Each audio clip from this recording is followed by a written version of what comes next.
It's been a really interesting year for sure.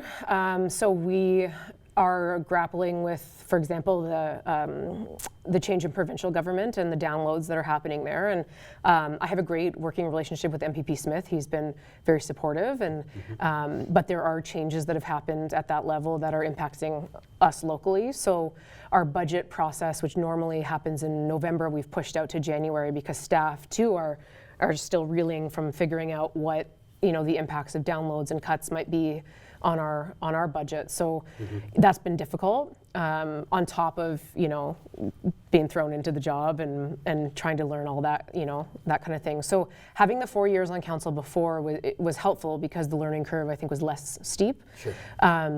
You do really realize, being there every day, how much we do with limited staffing and limited funding.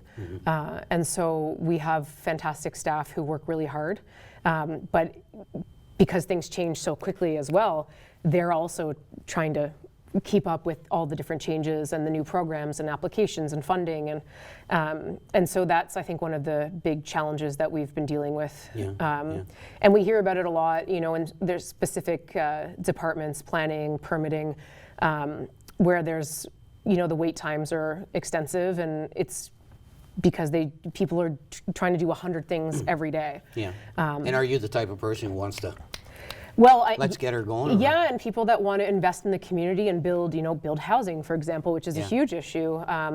If the permitting process is taking months and months and months, it's a disincentive. And so we're lucky to have a lot of developers who are born and raised in this community who want to give back and are waiting that out. But there's others, if they're sort of coming in from the GTA and they're like, well, I could go do this in Oshawa in half the time. Yes. It's a hard sell sometimes. So we're working to try to streamline that process, but that's a challenge too, for sure.